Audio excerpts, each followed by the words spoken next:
So I'm making a video primarily actually for a guy named Cloud Jan, and it's about this case that technically he designed. Let's see, yeah. So Cloud J Design, and I had just a couple things to note to him, but also just wanted to make this video so some of the other interested people could see what's up. So I know that when he designed the case, he didn't have in mind heatsink.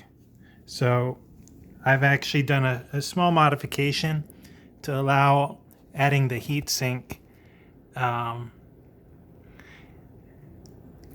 What I did, well, I'll get to that in a little bit, but let me first cover one other thing. So one of the fun things that I did was after getting this fan, I hooked it up. It's a 5-volt fan, and actually it was very loud initially at full speed. So I grabbed a bunch of variable resistors and tried a few different things out, and actually ended up finding the 100 ohm variable resistor to be the most applicable. I have it right here, and specifically I found it to be most useful at about 20 to 30 ohms. In fact, right now I think I have it set to about 30 ohms.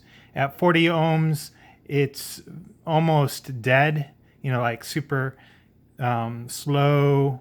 Well, not necessarily super slow, but it won't necessarily start up or have enough juice to start the fan all the time. And it does make a difference if you have 5 volts versus maybe you're running low on power, 4.5 volts or something. So the 30 ohm setting that I have right now is good. You can you barely just hear the fan at all. And so I have some stuff that I'm going to do. I've got a little, no, this is for something else. I've got some other little components around here somewhere. I've got the pogo pins, and somewhere I've got the I think it's in this box. Let's see. Yeah, I've got 25 of these USB-C breakout boards. So later on I'll make the wiring a lot more official with this. But I wanted to show Cloud Jan the modification that I had to do to get this working. Let me slide. See if I can.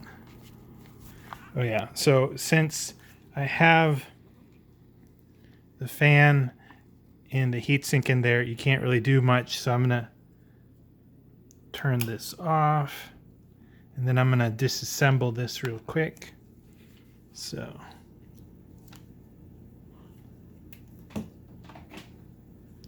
and actually, if I test this real quick, so you have the range set to 200.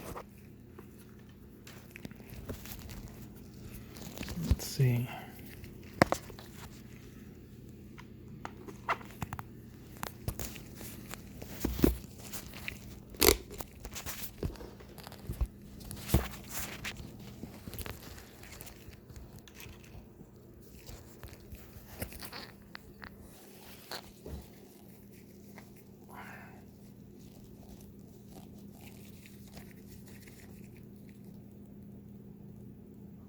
So you can see I have it 30 ohms. So that was testing that. Okay, so taking the fan out. This is like really a tight fit. So I'm gonna just get that fan out.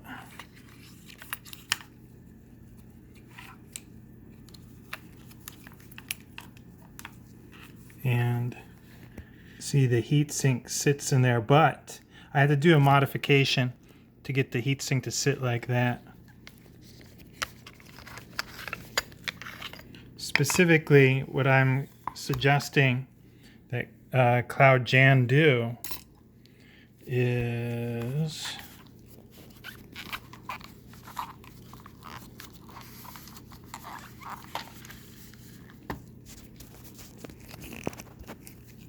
initially he had this at about 11, so it was like that, 11 millimeters.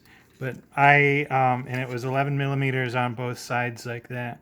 So I took it down to about